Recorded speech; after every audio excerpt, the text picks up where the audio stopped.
Hello, everybody, and welcome to the Hoopers Lab podcast. This is the podcast where we talk all things basketball. I'm your host, Brody, joined here by my co-host, Riley. Hello, hello. How are you doing? I am doing quite great. I noticed that last episode I was clean shaved, and now this episode I have a full beard, so it's a little odd. Well, it has been a while. I know. It's been a hot minute, but we're back. The boys are back in town. And we're here for the conclusion of our ranking players series. So we have just the top 15 players in the league. We did point guard, shooting guard, small forward, power forward, center. Now we're putting it all together and listing our top 15 players in the NBA as of right now.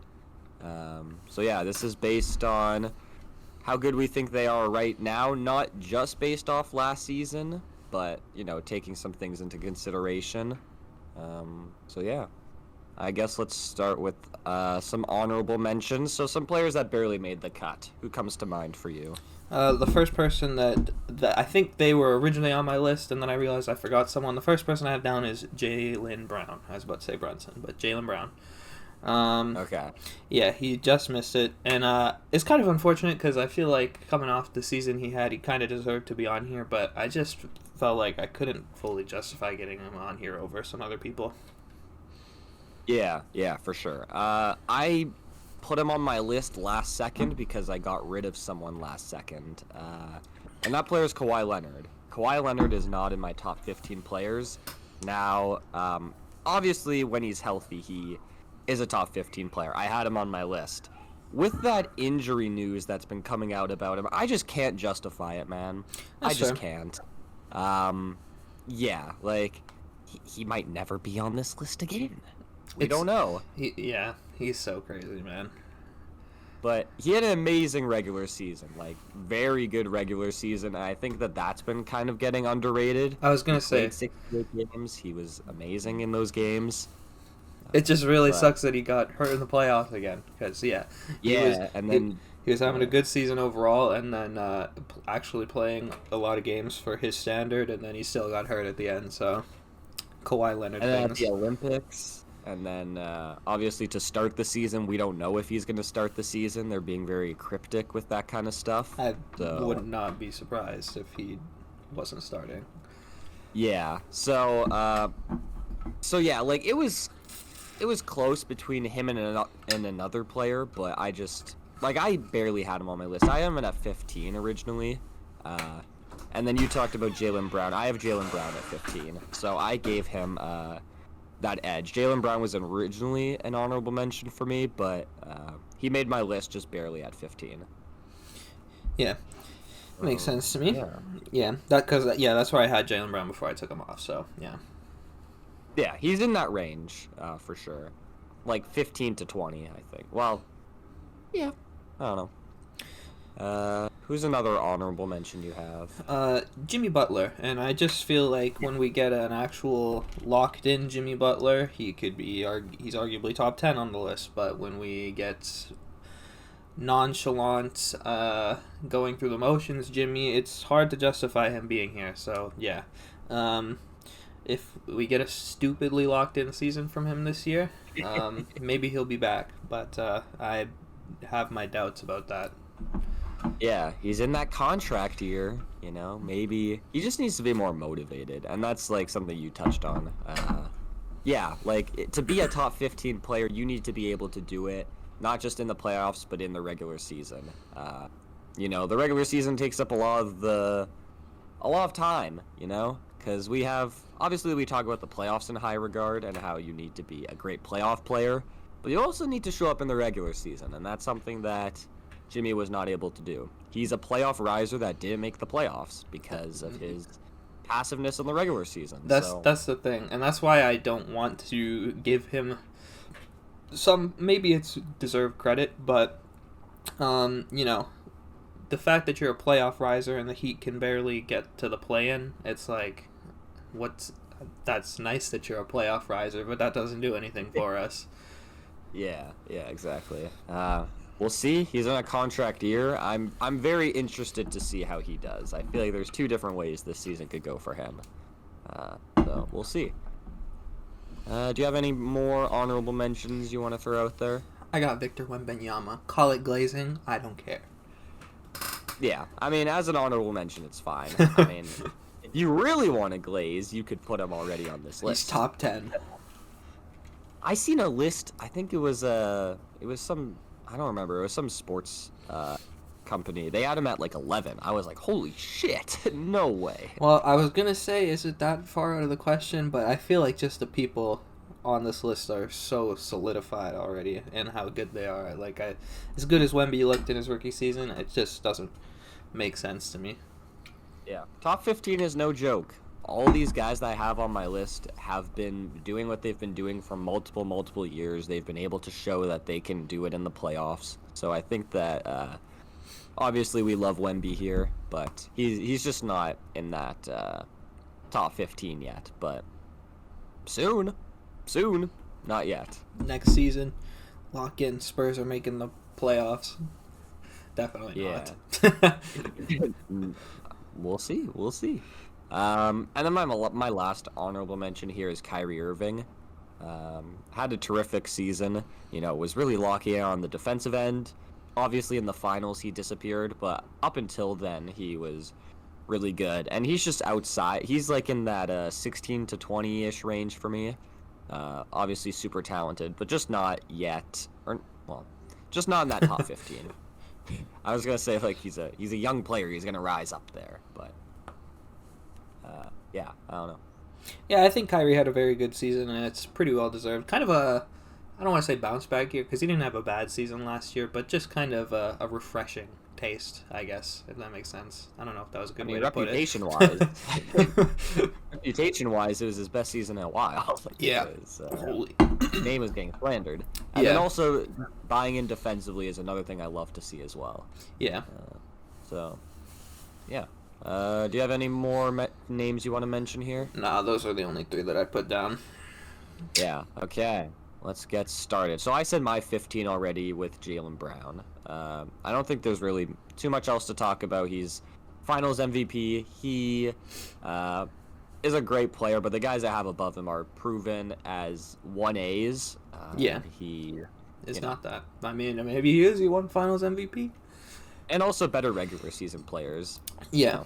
So, players that I trust more in the regular season and even in clutch moments like with the game on the line. So.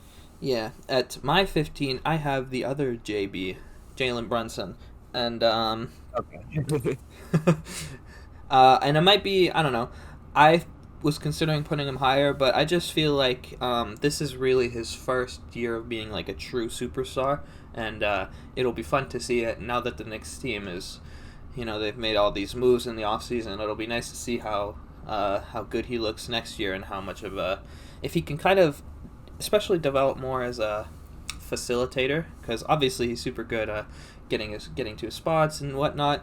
And obviously for his size, he's a fantastic player. But I think if we could see him be a bit more of a floor general and improve his playmaking in general, Knicks could be in for another fantastic season, and he could rise on this list next year.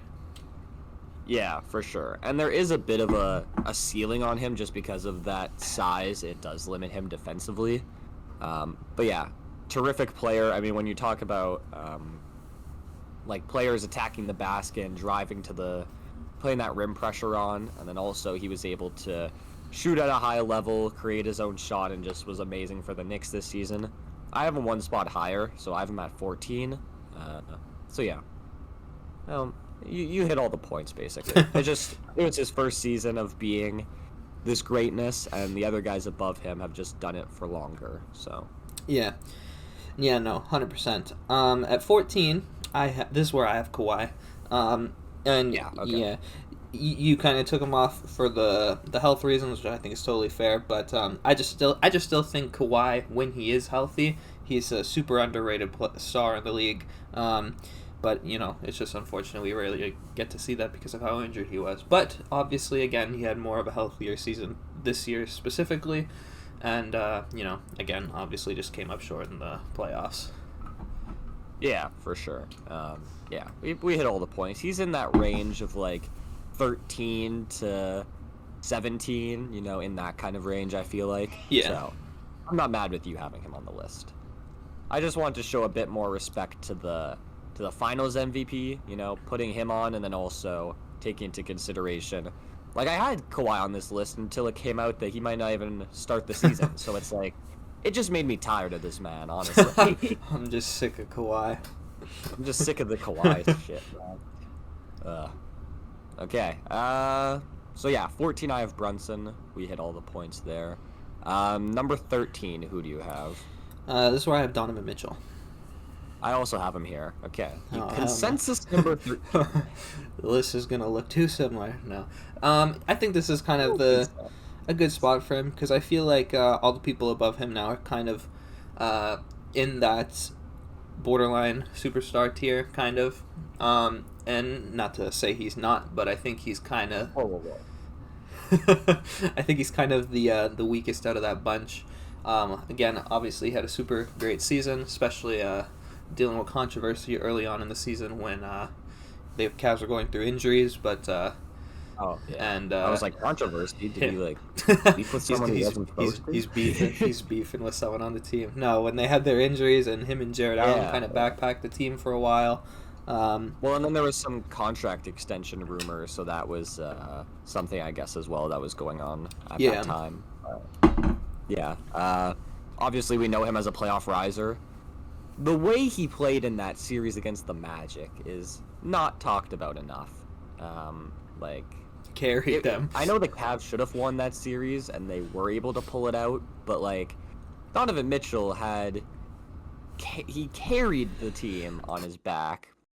The thing is, some of that might be his own fault, where he kind of takes on a lot more than he should. I think he's just a tunnel vision type player at times, because obviously he's since he was a rookie, he's grown in his facilitating and playmaking role. Obviously, he's not the defender he really was, quote unquote, as a rookie, but obviously he's grown in areas of his game. But I still think he kind of does get tunnel vision at times, and I don't know, I guess to an extent it does work because they did pull out that series because of him, but yeah, for sure. I think it's just a lack of trust in his teammates at times, and I mean, his teammates also need to help. I was gonna say, I don't know if I trust his teammates either. Yeah, for sure. Mobley's gonna be most improved. That's what Kenny Atkinson wants. That's what Kenny Atkinson wants. That's what we're gonna see. I better see Mobley start to do some tween pull-ups. He can. Yeah, Spida, we both have him as the 13th best player in the league, and he honestly doesn't get talked about enough. I've loved Spida since the Utah days, the early Utah days, and he's one of the most underappreciated stars, if you want to call him that, in the league. So. Well, I think a lot of it just has to do with the fact that he's only been in Utah and Cleveland. That's true. Yeah. So who do you have at number 12? This is where I have Anthony Edwards. Okay. Yeah, I guess so. I was like, shouldn't you have? Yeah, I have Booker here. I remember now that we had Booker at point guard and then Ant at shooting guard. So I was like, there's a continuity error, but nope. Yeah, I have. This is where I have Ant, and I just feel like he still, obviously had a great run, and they obviously came up short against the Mavs. And I feel like in that series, some of his weaknesses still kind of showed, where you can get a little tunnel vision as well.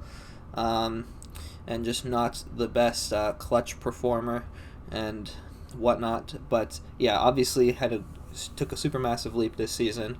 Scores the ball on an elite level, defends on an elite level. But I just think still overall there still could be some more to desire in terms of his point guard abilities. Which now that they picked up Dante DiVincenzo, maybe we'll see a bit more of that now.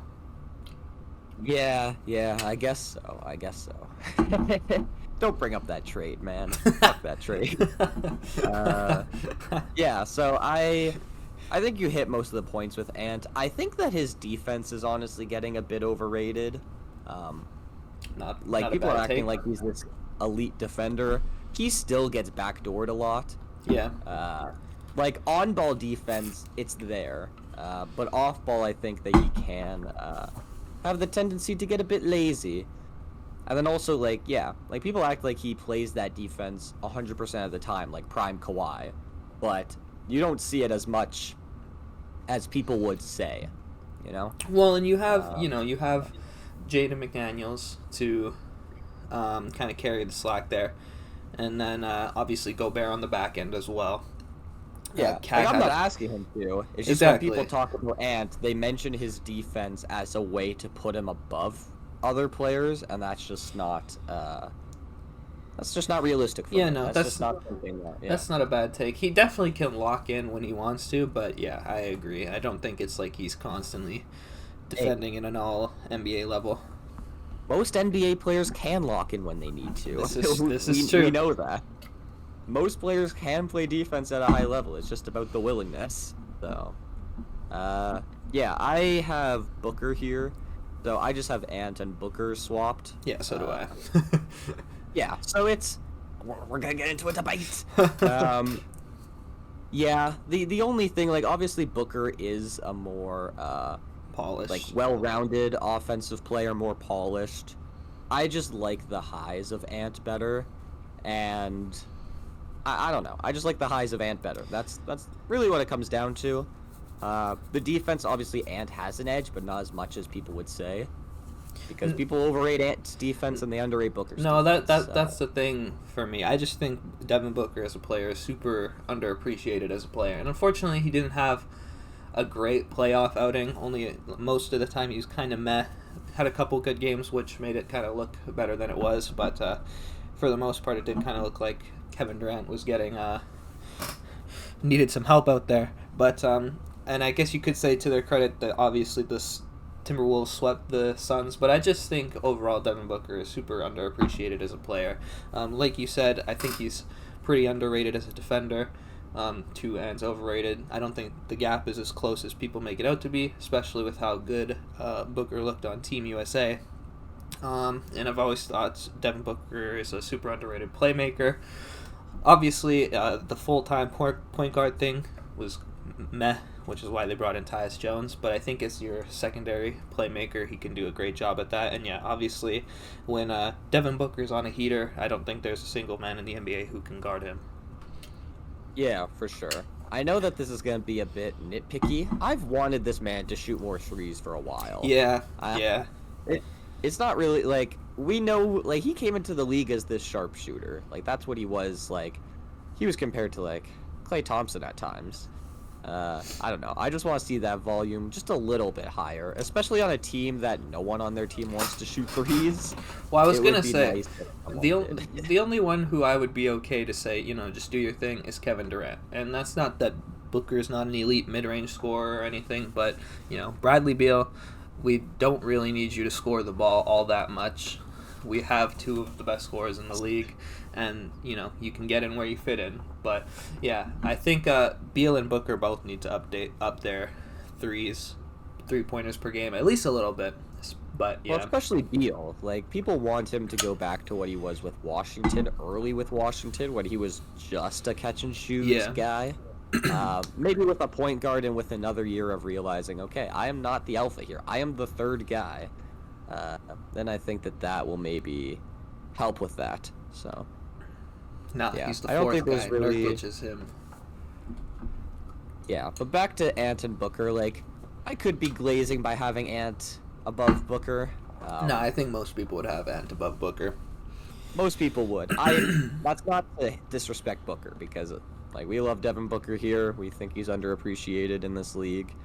I just like the highs of Ant better, and the playoffs from Booker did turn me off a little bit, even though Minnesota's defense is obviously better than the Suns, so it's close. It's like picking hairs, so who really gives a shit? Ant Glazers will say Booker's not even on the same tier as him. Now that's ridiculous. They are like neck and neck. I also think Team USA did a lot for me. Not even did a lot for me. It just kind of proved what I knew about Booker.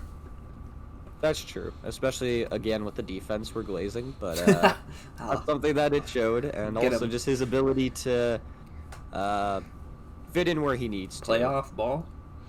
Yeah, which is why I want him to shoot more threes. Anyway, uh, we're getting to our top 10. Who do you have at number 10? This is where I have Anthony Davis. I also have AD here, so I let's go. Same top 10 already. We're gonna get it. No, luckily not. But yeah, I really wish we like. I really feel like Anthony Davis deserves to be higher, but it's just so hard to justify him over anybody else on the list. You know, obviously he's always bringing all NBA defense, borderline defensive player of the year caliber defense, but you know, with how much he has to backpack that Lakers team on that side of the ball, and offensively, obviously his jump shooting is quite frankly ass. But obviously he still has a super good season this year offensively, and then one of his healthier years as well. I don't know the exact amount of games he was really around this year, but definitely more than usual. I'll check. Yeah, he played a total of 76 games. I was gonna say this year I'm pretty sure it was quite a lot. So yeah, that's very good. I think one thing for me for why I had him a bit lower, like obviously we know about the shooting. That's one thing for sure. Like if he was shooting like he was last tail end of Pelicans, first year of Lakers, yeah. If he was shooting like that, he would be higher for sure. Yeah. Just because he is so valuable defensively, one of the best defenders in the league, and it's sad he's not going to have a depoy in his career. I didn't realize he averaged 12 and a half rebounds this year. Yeah. That guy's cleaning the glass.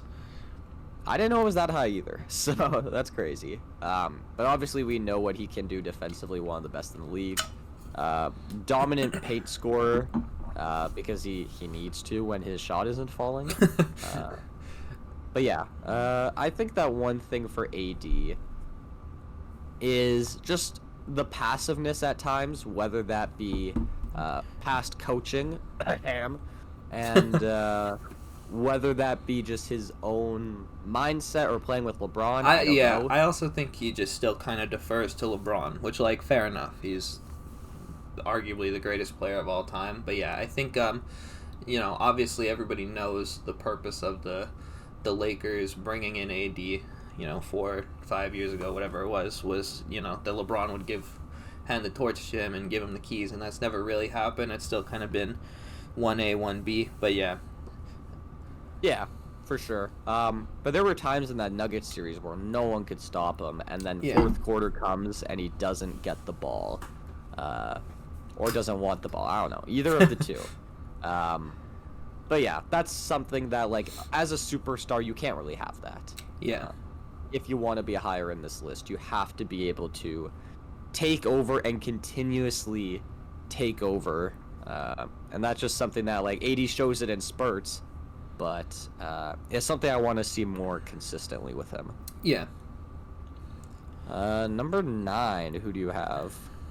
We did it! This is where I got Jason Tatum. Okay. And with you know, the way the rest of our list, I think this is just kind of, you know, where he lands on the list. But you know, obviously didn't necessarily disappoint in the finals. Still played well, and is super great all around player. Super good defensively, scoring. You know, apparently he's working on his jump shot mechanics slightly. So, I've seen that. He doesn't have the the body twitch in some clips. The humping the ball to start the jump shot. The dry hump. Yeah. Yeah, for sure. I am excited for him this upcoming season because he's going to have that chip on his shoulder. Man's made Team USA and won a championship and was the first seed, the best player on the first seed, even though he didn't win the finals MVP. And it still feels like he has a chip on his shoulder. I was gonna say he's coming into a new season after just having all this success, and it still feels like he's quite underappreciated. Which, like, I don't think is an unfair criticism either. No. But Yeah, I think he'll come out and have another great season like he always does, and probably won't get credit for it again, to be honest, just because of how good their team is. But I mean, they're missing Kristaps for a while at the start of the season. Al Horford feels like he's 90 at this point, so obviously they're Yeah. losing a little bit of depth. But obviously they still have a great core even without Kristaps there. So Yeah, for sure. Yeah, so we'll see what this season is like for Tatum. It's better that he has that chip rather than him being complacent, because that very well could have happened as well. Like if he was able to win Finals MVP and not have any doubters for his playoff run, and then go on Team USA and be one of the best players, I think that he'd be in a worse spot for this upcoming season. Yeah. So because when you've won a championship, you still need to find a way to be hungry and not settle with that. And that's something that he very well could have, if everything would have went according to plan. But yeah, I have Tatum one spot higher because I have KD here. We had this debate already in the power forward episode. You can check that out. So I don't really know what else. What? plug the power forward episode. Yeah. Yeah, I don't know. I have Tatum at 8, so one spot higher than Kevin Durant. I want to show a bit more respect, but obviously, we know that he is on a very stacked team, and that helps cover up a lot of his weaknesses. So, but we'll see this upcoming season what he can do. So, who do you have at number 8? And at number 8, this is where I have LeBron James. Okay, James, my glorious king, my sunshine, I don't know, what else do they call LeBron? The GOAT? Well, that one's not true. It's not, but you asked what people call him. Yeah, obviously, it's at the end of the day, it's LeBron. I don't know. I feel like there's only so much you can say about the man. He's getting older, but it still is phenomenal at everything he does. Even when he locks in on defense, he's still great at that side of the ball. So, yeah. Yeah, not really too much else to say there. Yeah, I have KD at 9 and then Tatum at 8. So, yeah, I don't really know. KD, amazing player, bucket getter. I just like what the other players do in either multiple facets of the game or just, consistency, I guess. Yeah. I don't know. Yeah, don't really obviously, I have KD. It's one spot higher at 7. I just think he's still such an elite scorer all around. He's higher than me, but yeah. Yeah. Well, yeah. One Still spot in the higher same than where we range. are. Yeah. Those guys are all, yeah. Yeah. I just think he's still so elite at scoring the basketball in all ways. Obviously, athletically, he's taken a step behind, but I think that's he's still a good enough finesse finisher to the point where that's okay. Yeah, obviously the 3-point attempts aren't super high with KD, but that's not what you're not what you're expecting to have with KD, because obviously he's arguably the greatest mid-range scorer ever. Yeah, for sure. And then I think even defensively he's always been underrated, especially since Golden State. He's just really figured out how to use his length consistently. Yeah, that's true. He's really the best defender on that team, on the Suns. Which is not something you want out of... Well, I mean, best defender that plays. We could talk about Ryan Dunn. Man's going to be in the G League. He's still on that. Is Okogie still on the team? Or is he in free agency? I think they brought him back. Maybe not. Josh Okogie, Timberwolves, though? When he was guarding James Harden? Yeah, prime Josh Okogie. Yeah, he's probably still on that team. I can't find it now, but he's probably still there. He is. Royce O'Neal, maybe? I feel like Royce O'Neal isn't a fantastic defender anymore either. Yeah, so the point is, Kevin Durant should not be the main. I was going to say, that just shows you how poorly this team is constructed. Jesus. Yeah, it's still stupid when they got Beal, man. I still didn't understand it at the time why you bring in that overlap. When you're a team that doesn't have any defenders. You already have KD and Booker. Why do you need to bring more offense, more scoring? Bring in the same player as your other for a two max stars. contract. For real, making Like, the it's not like most you're bringing money in- on your team. Yeah, with a no. I was gonna no say, and you trade. can't even trade him. Not that anyone would trade for him, anyways.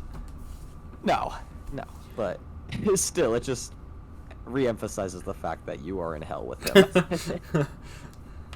So yeah, I have LeBron at 7. So we just have that 9 to 7 rearranged, which is what happened at the power forwards. So yeah, I have LeBron. It goes LeBron, Tatum, KD for me, and then for you it goes KD, LeBron, Tatum. So they're all in the same tier. We talked about that, the power forward episode. Let's just move on to number 6. Yeah, number 6 is where I have Shea, and I'm not gonna lie. Before I started, when we started talking, like I just switched this at the beginning of the episode, I did have him at 9.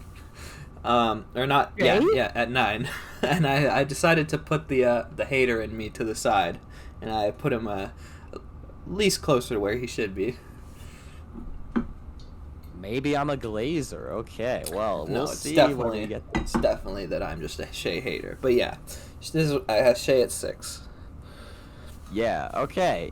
Interesting. Did you have Shea above Steph in our No, that was the point thing. guards or no? That was the thing. So this is kind of the max I can't I remember. could go for him. Yeah, okay, so you didn't... Yes, I think I remember that episode now. I think I remember that I had Shea above Steph and you didn't. Okay. That makes sense, so yeah. Okay, gotcha.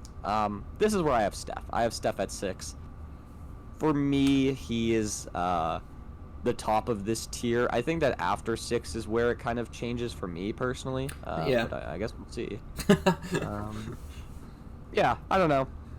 Steph had some shooting inconsistencies last year, but is still obviously Steph Curry. And then, like, there's not too much to say with the Olympics as well. Like, I love that Steph, LeBron, and KD were able to ball at the Olympics, because it just shows that They still at got the it. NBA level, it's not them. It's not them. Yeah. Get Steph some help, man. Get them together, the three amigos. Get the boys back in town. For real. So yeah, Steph is incredible, obviously. Defensively, I don't really give a shit because he's one of the best offensive players in the league. And he's not he's not a slouch on the defensive side of the ball either. So yeah. So yeah. Anything you want to talk about? What? Give me an outlook about your Shea hatred. he's a flopper, man. That's all it is. That's why I hate him. Everything else he's super good at. I don't know. I don't think he's that much of a flop. Unethical hoops. Oh, you need to look at some Shea flopping mixtapes, man. I'm telling you. I don't think you need to look at other... Bro. No. What top players here aren't flopping? Flopping is just a part of our game, man. I don't know. Like, obviously, KD's not flopping. Jokic doesn't flop. That's lower. He just complains. Yeah, true. I don't know. If you look at Shea's drives to the basket, obviously there's going to be some flops in there because of the volume that he drives to the basket. He is just able to drive to the rim at will. And some of those, like, there are flops, obviously. I think he also just does a very good job at actually creating the contact himself. It's just when he creates when he creates the contact and then flops like he got hit. That's what pisses me off. Well, I want to see free throws attempted per game last year because I don't think that it's like... Well, because they started cracking down on it during the second half of the season. Like, they really started to try to limit the fouls called just in general. I don't know what it is. True. He is number 3. Okay. Behind Embiid, the biggest flopper, I'm guessing. Embiid isn't here because of games played. Oh, okay. He's really 4. Yeah. No, Embiid would be number 1. But like, who's above him? Giannis averages 11 free throws a game. Are you saying that Giannis is a flopper? Absolutely not. Or Giannis just drives to the paint with full force every possession. He's just Shaq. Luka and Shea have the same amount of free throw attempts per game, so I don't know. Yeah, well, Luka's better. I'm not saying he's not. I agree with you there. I'm just saying I don't think that he flops as much as you think. That's all. Fair point. But, you know, whatever. But yeah, other than that, every part of Shea's game is pretty much elite. You know, you can't speed the man up, you can't slow the man down. Obviously, he's pretty. I don't want to use the word elite or anything for his defensive abilities because I think, obviously the Thunder just have a super elite team around him. But he's obviously he's obviously super good on that side of the ball too. And then, he's obviously going to always put up the numbers. Yeah, for sure. We'll talk about him more when I discuss him because he's higher for me. So, I have Steph at 6. You have Shea at 6. We're getting to the top 5 now. Who do you have at number 5? This is where I have Stephanie Curry. Yeah. Okay. I thought so. Steph kind of goes with the same with the other 2 old guys we previously talked about. Well, you know how good Steph is. Like you mentioned, he did kind of have a bit of a down year in terms of his shooting, but I mean, he's obviously still shooting it at a super insane clip, so the numbers are fine. I just think I think it was like early on in the season when it really looked bad, but other than that, I think he had a super solid year, and get the man some help. Yeah, for sure. So number 5, I have Joel Embiid. I'm not mad about that. I just think I have him one spot higher at 4. Yeah. I just think. I mean, well, you should know who I have at 4 then. I'm assuming. Yeah. But obviously. I just think, Embiid. Obviously I'm a Shea hater because of his flopping. Embiid is the king of flopping. Yeah. And unethical hoops is a lot of the reason why people are turned off with Embiid. But I just think his overall dominance does deserve some credit. Philly was the 3 seed when he was healthy for that time period before he went out for a while. And he was obviously the front runner again for MVP. He's just, for his size as well, he's obviously super good handle, super pretty jump shooting and whatnot. But I understand having him lower. It's really just the playoffs for me. And the playoffs and the injuries. I think he is a better player than who I have at 4, but it's just I have to consider the fact that the guys I have above him are playoff risers, and he is a guy that has not risen in the playoffs, and he's a guy that gets injured, and you can't rely on him as much as these other guys when it comes to playing games. It's very Obviously, valid. we know he won an MVP. He could have won the MVP this year if he was healthy. Yeah. If we're talking about talent for talent, he for sure should be higher. But it's the fact that when we see the talent, or when we want to see the talent the most, it's not present. And then, ethical hoops as well. But, if we talk about offensive skill, he's one of the best in the league. Did he have what was the game? Did he have a 70-point game this year? 71, I think. Or maybe it was 70. Yeah, it was against Wemby. And Wemby went for 42 or something like that. Yeah. For a 7-footer to be doing that and to be, shooting the way he does and being able to also score in the post the way he does. The way he tracks. It's just insane. Attracts doubles, triple teams, And I think he's gotten better at the playmaking when those situations arise. Nick Nurse really helped him out in that aspect this season, and I think if anything, it should get better now that they've added Paul George as well. So I'm super excited for Philly this year. I think they've had a pretty good offseason with considering how kind of mediocre the free agency class looked. Yeah, for sure. And then number 4, it should be obvious who I have by now. It's Shea. I was gonna say he's trying to disguise it like we don't know. Yeah. I have Shea at 4, and it seems high. I know. Yeah, it seems high. I don't know. I think I'll recognize I am being a bit hypercritical because we were talking about Brunson, how it's kind of his first year of being this player. Shea, it is kind of his first year of being this kind of player and having this kind of success. But what he was able to do, capture the 1 seed in the West, and also just defensively, I know that he's not an elite defender by any means, but he's pretty close. Like, I had him making an all-defensive team when we were doing that. And he's also a guy that, playmaking-wise, he's able to get everyone involved. And when it just comes to scoring the basketball, there's not a lot of players that are better than him.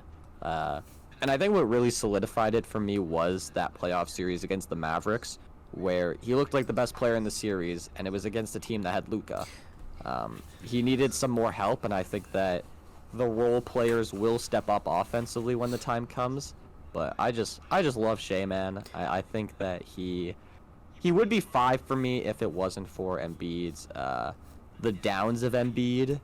Like, you could obviously you could have Embiid over him, and it would be fine. It'd be reasonable. But for me and what I kind of value when it comes to availability, Shea is up there for me. No, that's fair. And I was gonna say, I think one of your high points could be that he was basically the best player in that series, even though obviously they ended up still coming up short, obviously. But not on him. Yeah, not due to him at all. And they shipped off the child predator, apparently. Send him to Chicago. Most improved Josh Giddey season. But yeah, obviously, yeah, like you said, I think the playoffs really kind of solidified him as a top star in the league, and he'll definitely be well, maybe not higher next year, but maybe around the same. Well, higher for me, I guess.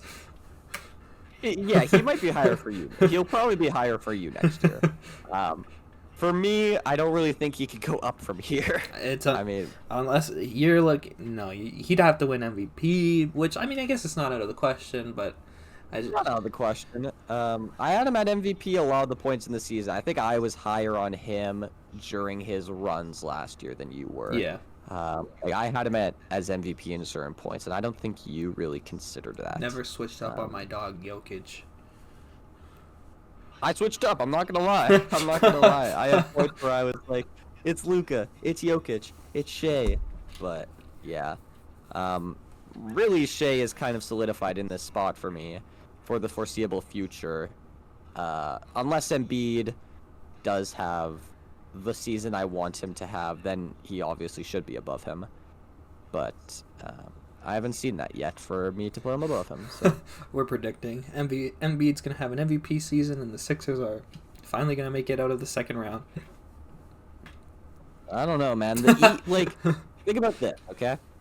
One of the Celtics, Knicks, Sixers, Bucks, and Cavs. One of those teams won't make it past the first round. Well, that's I don't know. I feel like that's kind of the thing with Embiid's whole career is a lot of people obviously give him slack for not making it past the conference semifinals. But you had Kawhi hit a miraculous shot, and then obviously Yes. he has had the greatest luck with injuries as well. But obviously Ben Simmons forgot how to play basketball. The Celtics dogged him. Were you really expecting him to beat the Celtics? I don't know. And No, I was expecting him to beat the fucking Hawks. that's the one. Forgot how to play basketball. That's the one down spot. But yeah. Other than that, every other playoff series, it's like, well, what could he have done? They could have beat the Knicks if he was healthy. They could have. Yeah. They could have, with the way Maxey was playing, especially, and with the way Tobias Harris was playing. He was balling. Said no one ever. Yeah. But yeah, the series against Boston where he has to go up against, it's like, okay, well, no one's expecting him to win there. The East is going to be a dogfight next year. I know. I'm excited to do standings predictions, actually. I've already started. I've already finished, because in between trying to find the time to do the podcast, I just went ahead and already did that. So I have my standings and shit. Hasn't changed with the recent acquisition? It has. But, yeah. I'm guessing you have Embiid at 4. Yeah. Is there anything else you want to talk about there? No, we kind of hit on everything with JoJo Siwa already. Okay. Number 3, we're in our top 3. We have the same 3 players, it's just about the order. Who do you have at 3? I have Luka Doncic at 3. Okay. I have Giannis at 3. Ooh, okay. So it's You're just racist. No, I'm just kidding. talk to me about Luka. I really wanted to put Luka at 2 just because I think Luka is obviously so talented, so skilled. And the way he can, the way he uses his body, you can't force him to do anything he doesn't want to do on the court. Phenomenal passer. Obviously he's shown that when he's locked in on the defensive side of the ball that he's pretty good there. But it's just, I think, a matter of how much effort he wants to actually put on that side of the ball, which, fair point, when you're basically holding down the whole offense. But I don't know, I guess I have to get into my Giannis talk too here, because I have Giannis at 2. I just think Giannis is super underappreciated in what he does for the Bucks. Obviously, he's still defensive player of the year caliber defender. Insane backline defender. He can cover up your mistake in the blink of an eye. Obviously, he's super dominant force in the paint. Shaq-like. You can't stop him. And super good facilitator as well. Can get everyone involved. And had a very under the radar. Almost 7 assists. Yeah, which is insane. Had a very under the radar season as well. Dark horse MVP. Super underrated season. MVP candidate this year, and I just think Giannis. I'm hoping that I want to say that he has a better season next year, but I mean he's already had a fantastic season this year. So, hey, he's my MVP.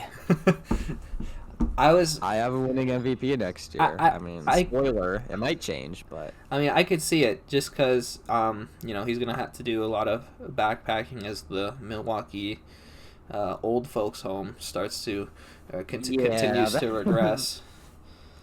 Yeah, I have the Bucks high in my standings rankings, but I just seen that Chris Middleton has not been cleared to play 5-on-5 yet, or something like that. What the fuck has he been doing in the offseason? He's on his Ben Simmons workout plan, I see. But the thing is, they're cautious with Chris Middleton's injury ahead of training camp, which is crazy because he said the whole. Oh, he had an offseason. I was gonna say he had the 2 ankle surgeries or whatever it was, foot surgery, something like that. Yeah, I'm scared for Chris Middleton. I know his health has been quite poor recently, but yeah. Also the thing in the playoffs though, he was cooking. Yeah, no. And I with the MVP take, I can agree because I think the thing is with Giannis, the past I wouldn't say as much this season. No, definitely still this season. The past 4 seasons, he's had voters fatigue since his back-to-back MVPs, and it's just unfortunate that obviously Jokic is as good as he is, so he's also kind of impacting Giannis's legacy in that way. But I'm hoping now that Jokic has got his 3 out of the way. Finally, Giannis can kind of re-enter that MVP conversation legitimately. Yes, for sure. You have Giannis at 2. I have him at 3. I'm not mad with you having him at 3. It hurt not putting him at 2, just literally. because I just how much I respect this man. That's the and thing how much with, I appreciate his basketball. That's my thing with Luka too. I was like, because during the run, I remember I was like, this man's, if he can go all the way, he's gonna be the best player in the league. But I don't know. It's hard to justify. That's how close it is. Yeah. I think that we have Jokic as the consensus one, but if Giannis or Luka win a championship this year, they probably become 1. Right? I was gonna say we're just in such a weird state in the NBA that it's not like we have this consensus every year where LeBron's number 1. It changes. It changes yearly opinions. So, yeah, I don't know. Even if Embiid, if Embiid wins a championship this year, praying that doesn't happen. If I would be mad if you bump him up to 1, praying that doesn't happen. Praying it won't happen.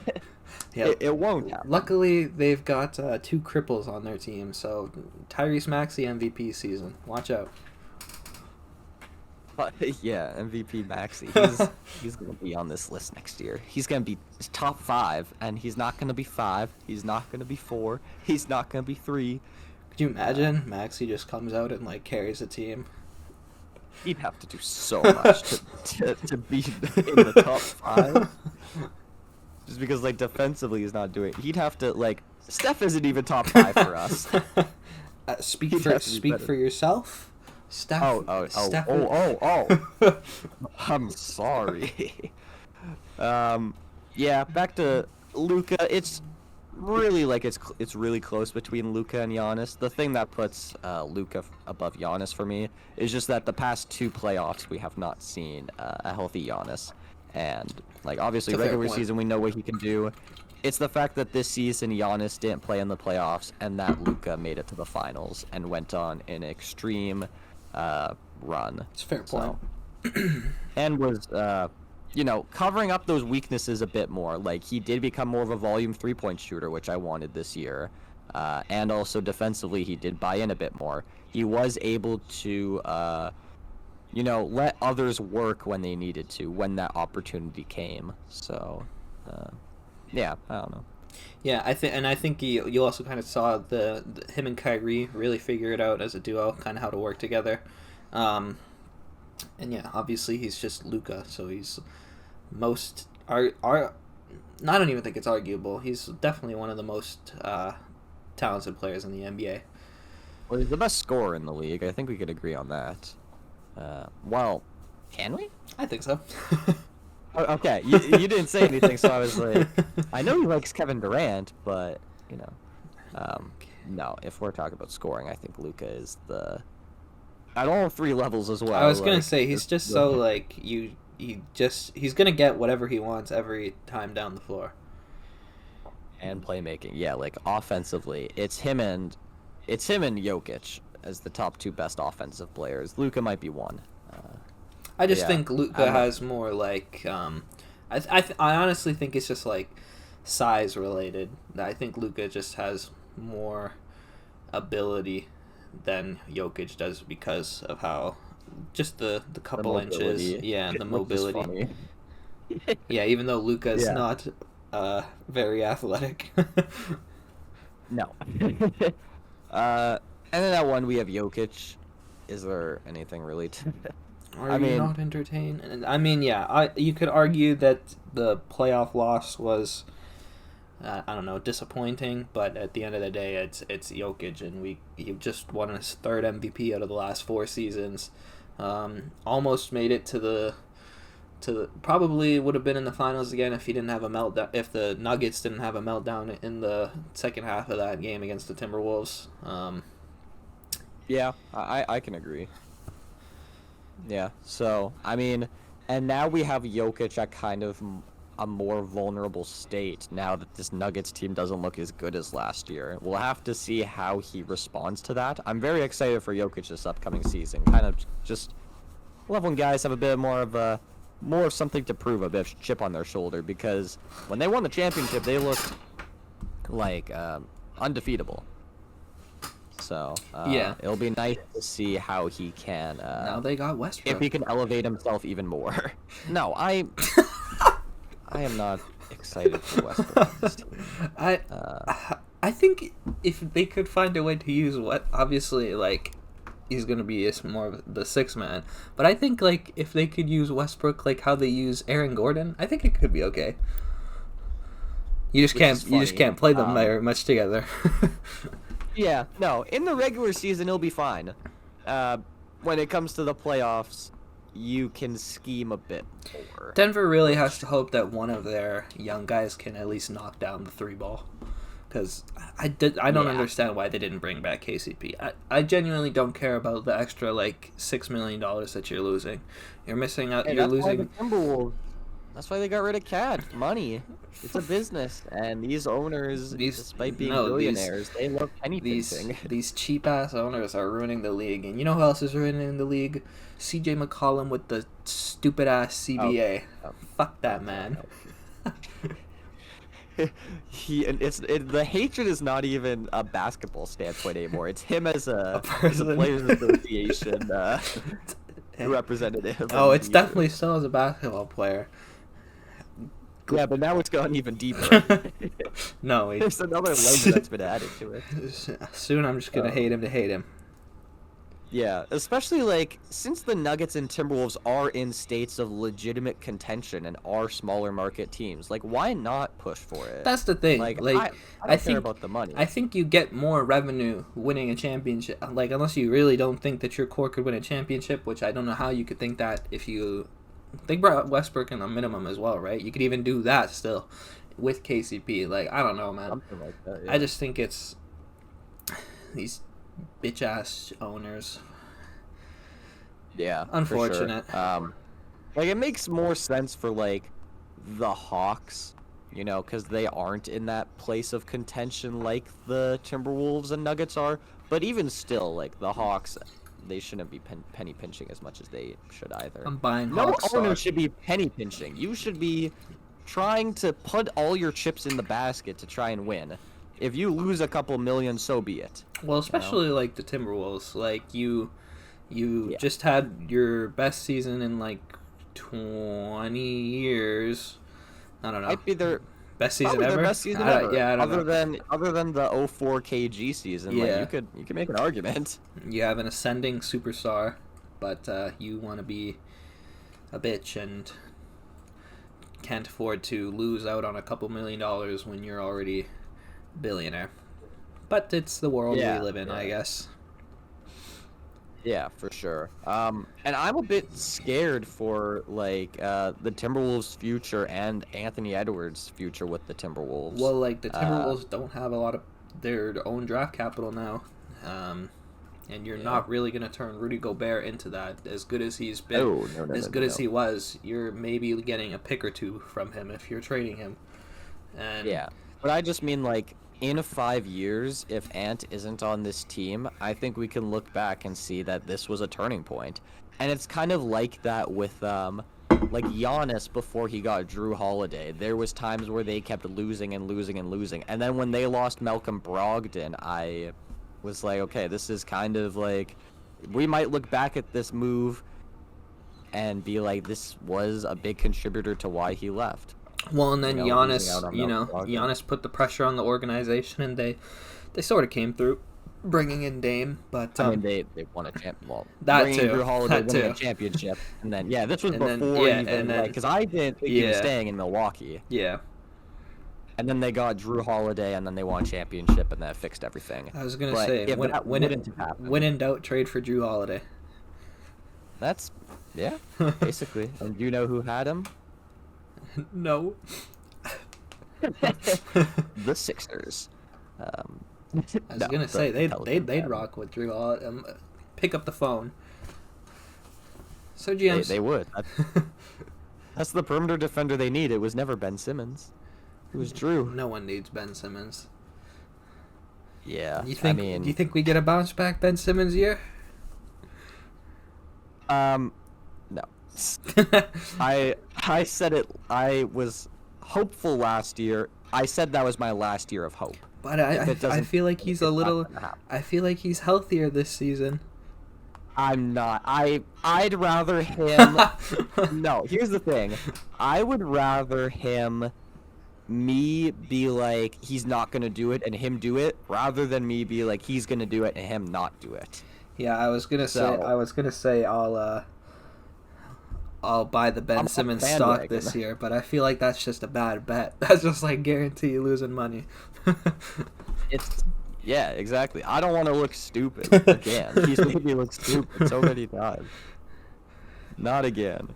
Like when he first went to the Nets, I was like, okay, he's gonna bounce back. He's gonna be the Draymond, and then they all left, and I was like, okay, well, he's gonna bounce back. He's gonna have more opportunity. He's healthier, and it didn't happen. So I'm done with him. I had him in fantasy last year. I'm not touching that man again. No, and I got him 2 years ago, and that man was selling my fantasy team every night. I was fuming. I was like, Ben Simmons at the end of the 12th round or wherever we picked him up. This will be a W pick. Man's never played. Yeah, I remember. Yeah.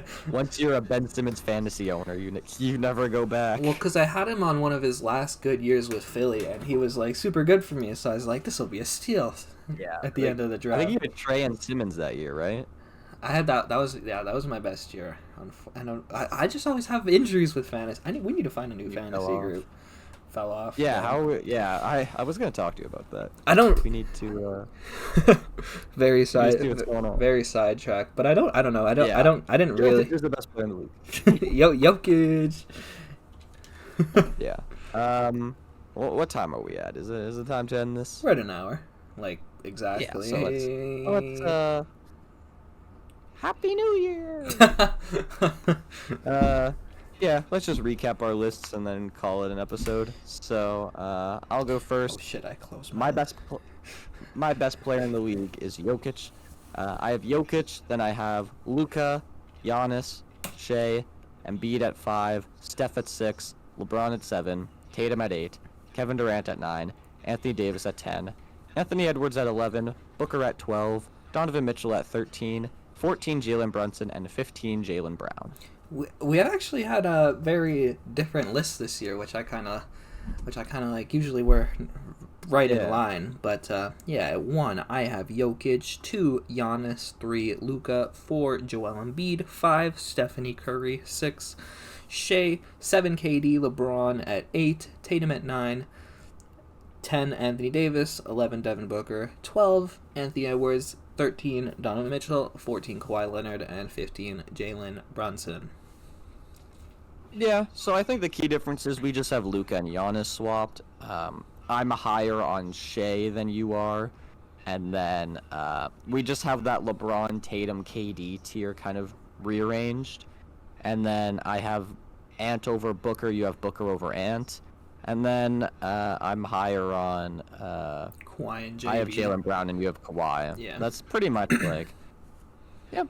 So pretty good. So yeah, that was the finale for our player rankings. Next, you'll see us do East and West standing predictions and then then a award mock predictions draft. and all that. Then a mock draft.